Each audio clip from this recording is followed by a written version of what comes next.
It was the return of the Tribal Chief, Roman Reigns, tonight. And oh my God, it was all about solving the problem of the Usos. Oh my gosh, and I love the psychology here with this promo. Roman wasn't really angry that they lost. He was angry that they dedicated this match, their tag title rematch, to him when he's not even a tag wrestler and their family has tag team decorated wrestlers in it. That is exactly what the Bloodline's all about. There was a shot at Cody Rhodes tonight by Roman, by him saying that there was only one royal family in wrestling. Wrestling apparently doesn't have more than one royal family, but then we would have Paul Heyman announce at Night of Champions, Roman and Solo will take on Kevin and Sami for the tag team championships. I love, again, full circle moment, Roman ending the promo, dedicating the match to Uffa and Sika, the Wild Samoans. Now, where on earth does this leave the Usos? Could they turn on Roman? And also, Sami and Kevin are going to wrestle in Saudi Arabia? Like, what is going on here? WWE pulling the twist, because as far as we're all concerned, Sami doesn't wrestle there. A lot of political reasons why. Times are changing, I guess. Or WWE could do some horrible swerve that because they're not there, they forfeit the belts, maybe? Note as well, as Roman was leaving, he was staring at the heavyweight title. Roman is literally going to win everything, isn't he? He's got Universal, WWE, soon to be probably Tag, and then the heavyweight? Oh my gosh. This is things you might have missed from Friday Night Smackdown. Make sure if you haven't already, you hit the like button. It really helps this video out. And subscribe to the channel if you're new. It was all about who will face Seth Rollins at Night of Champions. And Smackdown kicked off with a rated R superstar, Edge, making his entrance for the first triple threat match of the night. If you wondered what happened to his opponents, Rey Mysterio and AJ Styles' entrance, they got them in full on social media, on WWE's social media channels. They did the entrances prior to SmackDown. Thought that was kind of cool. I think we all expected this triple threat match specifically to be really good, and it was. Edge specifically tonight had all the emotion of his social media video from yesterday, and of course his kids in the front row. Honestly, Edge is SmackDown. We all know it, right? Well, after what was, I think, the best triple threat match of this tournament, with non-stop action from all three competitors, it was a little bit of a botch between Edge and Rey, but it was the forearm by AJ Styles that gave him the win. AJ Styles progressed. We would then see Bobby Lashley advance in his triple threat match against Sheamus and Theory to the main event of SmackDown to face AJ Styles. From this triple threat match, though, I'm now sure I want to see Sheamus versus Theory for the US title. They had good chemistry together. Like, both men were giving it their all in this match. And I honestly think Sheamus and Gunther was a great feud. Problem was you couldn't give Sheamus his flowers there because you're pushing Gunther. Theory losing to Sheamus, I think that could work.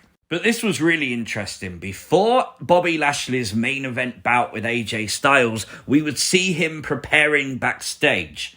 And right next to him was a skull. Now, this took social media by storm a bit, because why would there be a skull just randomly backstage at a SmackDown? That makes absolutely no sense. It is very prominent to see, so obviously not trying to hide it or anything like that. They've obviously chosen the shot wisely, WWE usually do. A lot of people wondering, is this a return of Bray Wyatt? Is this like an Easter egg, like building the return of Bray? It could be. I honestly have no idea. And in the hard-hitting main event, we would see AJ Styles take that last spot. AJ Styles versus Seth Rollins for the World Heavyweight Championship at Night of Champions. It's gonna be a banger. Liv and Raquel, the WWE Women's Tag Team Champions, defended the belts tonight against Damage Control. Note the expression on Iyo's face. But for some reason tonight, when they put the Women's Tag Team Championship on screen, it transformed into the Intercontinental Championship, and now I see the vision. Liv Morgan to be the Intercontinental Champion confirmed. I cannot wait. I'm all on board with it. That is the movement I need in my life.